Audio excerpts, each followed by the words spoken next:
Nataon sa dagsa ng mga biyaherong pauwi ngayong Kapaskuhan ang malaking sunog sa tabi ng isang bus terminal sa EDSA Cubao kaninang hapon. Nasunog ang nasa 20 bahay. Isang lalaki ang nagtamo ng second-degree burn sa pisngi at balikat. Ayon sa mga otoridad, nagsimula ang sunog sa ikalawang palapag ng isang bahay. Ang katabing terminal di naman napinsala ng sunog na tumagal ng mahigit kalahating oras. Magbaon ng mahabang pasensya kung daraan sa EDSA ngayong gabi. Mabigat pa rin kasi ang daloy ng trapiko dahil nagkasabay-sabay ang mga nag-uuwian sa probinsya, mga galing trabaho at mga nagsha-shopping sa mall. Mula sa EDSA North Avenue, may live report si Von Aquino. Von. Atom, ramdam na nga ang Christmas rush dito sa Metro Manila dahil ngayong gabi nagsikip yung daloy ng trapiko sa ilang bahagi ng EDSA sa tapat ng mga malalaking mall sa Quezon City at Mandaluyong City.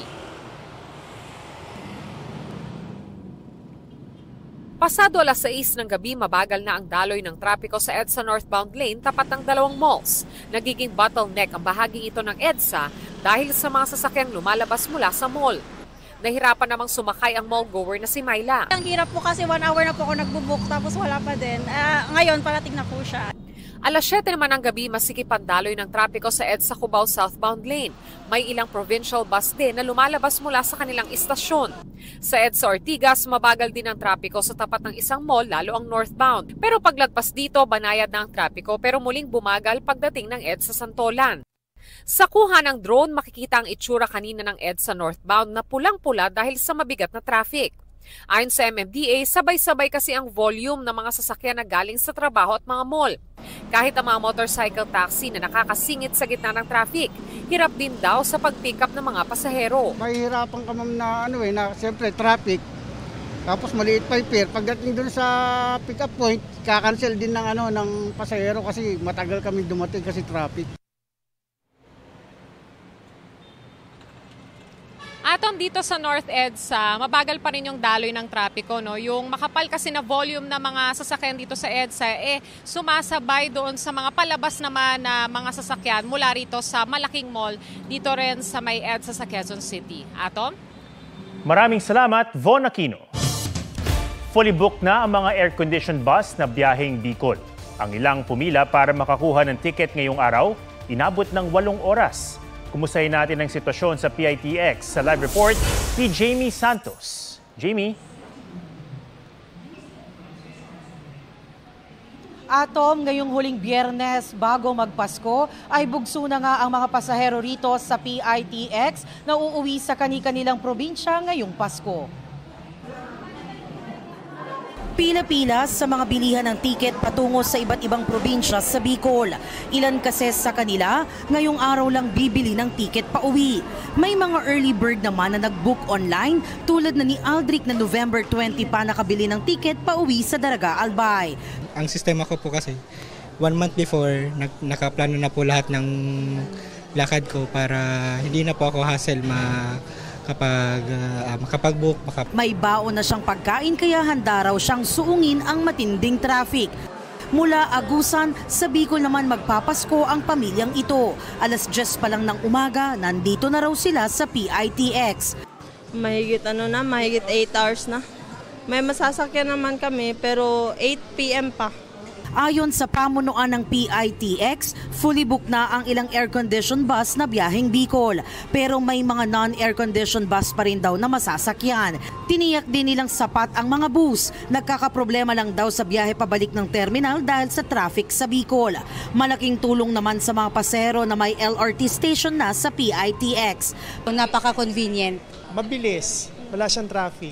Isang way lang, tapos dito, bus na lang papunta sa amin. Mahigpit ang seguridad sa buong terminal at may mga nakabantay na mga pulis. Pero isang babaeng pasahero ang dumulog sa pulis doon dahil nawalan siya ng wallet. Kaya paalala ng mga otoridad, maging alerto at huwag maging kampante. Atom, hanggang bukas, inaasahan ng pamunuan ng PITX ang dagsa ng mga pasahero rito sa terminal. Inaasahang aabot sa 200,000 na mga pasahero ngayong araw. As of 10 p.m., nasa 196,893 na ang foot traffic ng mga pasahero rito. At live mula rito sa Parañaque, ako si Jamie Santos, nagbabalita para sa GMA Integrated News. Maraming salamat, Jamie Santos. Dama na ang Christmas rush sa North Luzon Expressway dahil sa mga maagang bumiyahe pa probinsya. Sa NAIA at Manila North Port, asahan na ang bugso o peak ng mga pasahero sa araw ng linggo. May report si Joseph Moro. Dagsana ang mga pasahero sa NAIA, kabilang dyan si Mang Boy na magbabakasyon abroad ngayong Pasko. Bakasyon sa Macau. Doon ka muna. Sarap naman. Pero ang ilan, nagbalik bayan at piniling dito sa Pilipinas mag-Christmas. Tulad ni Jonathan na OFW sa Taiwan, sinurpresa pa ang anak na 1 buwang gulang nang huli niyang makasama. Ano pakiramdam? Masaya. Ayon sa MIA, inaasahan nila yung peak o yung pinakamarami ng mga pasahero sa airport sa December 22 ngayong Christmas holiday. Kung may biyahe kayo ngayong Christmas holiday, ang payo ng MIA yung 2 oras bago yung flight nyo. Pag domestic flight, dagdagan nyo na yan ng 1, gawin nyo ng 3. Para naman sa mga international flight, dati 3 lamang before yung flight nyo. Ang kailangan nyo ngayon, 4 na oras na. Tiniyak din ng MIA na maayos ang baggage system at air conditioning system ng NAIA. Sa Manila North Port, marami na rin ang mga pasahero. Sa linggo din inaasahan ang peak ng mga babiyahe. Ang isang shipping company rito, fully booked na ang mga biyahe hanggang December 24. Walang biyahe sa December 25, kaya sa December 26 ang balik operasyon nila. Fully booked na rin ang mga biyahe sa ilang shipping company sa Pier 1 sa Cebu City. Ayon sa Philippine Ports Authority, inaasahang papalo na 4.5 million ang bilang ng mga pasahero sa mga pantalan sa buong bansa hanggang January 5. Sa North Luzon Expressway, ramdam na ang pagbigat ng trapiko. Payo ng NLEX, bumiyahe sa mga non-peak hours. Pwede rin daw alamin ang sitwasyon ng trapiko sa expressway sa kanilang social media platforms. Maging alerto rin sa mga pasaway na namamato sa mga overpass gaya ng sinapit ng dating Kapuso reporter na si Cedric Castillo sa NLEX Tabang Spur Road. Nakikipag-ugnayan na raw ang NLEX sa PNP at LGU kaugnayan nito.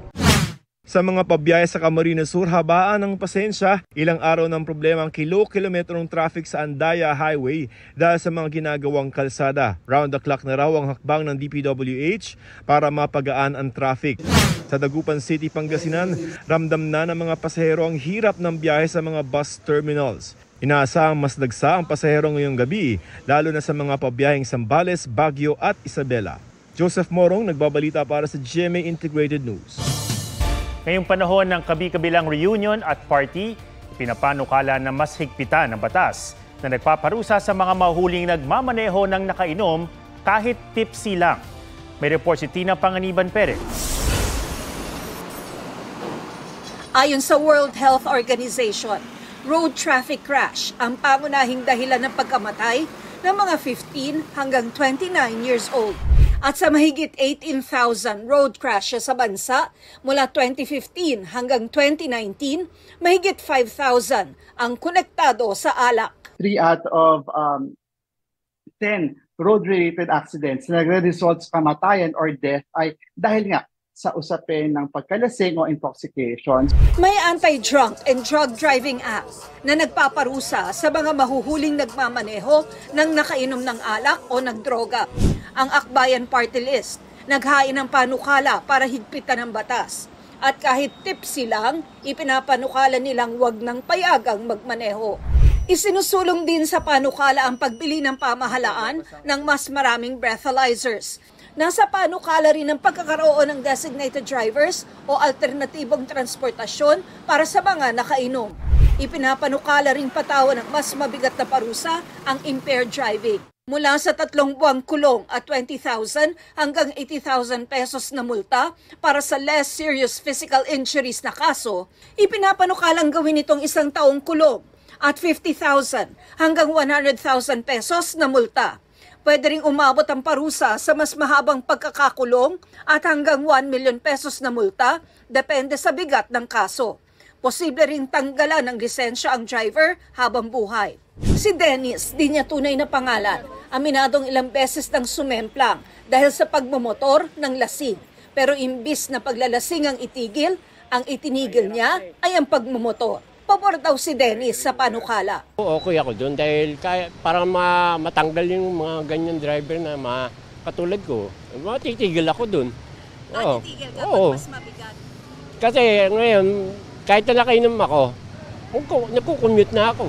Nakabinbin pa sa komite sa Senado ang katulad na panukalang amyendahan ng RA 10586 na naglalayo namang magpatupad ng mas mahigpit na parusa laban sa mga lumalabag dito. Tina Panganiban Perez, nagbabalita para sa GMA Integrated News. 5 araw bago ang Pasko, may mga umahabol sa pagandahan ng Christmas display. Gaya ng kakaibang Christmas tree sa Palo Leyte na gawa sa kawayan. Silipin yan sa report ni Mark Salazar. Walang Christmas lights, walang Christmas decor, pero nagniningning sa ganda ang bamboo Christmas tree sa Palo Leyte. Pinagtulungan itong buuin ng lokal na pamahalaan at team ng isang arkitekto. Sa ganda nito, tinagurian ito ng mga taga roon na Best Christmas Tree in the Philippines. Gawa naman sa mga galon ng mineral water ang Christmas light ng Tawi-Tawi Police Provincial Office. Marami ang nagandahan dito, lalo't nakatulong na ang mga pulis na mag-recycle, naging attraction pa ito sa lugar.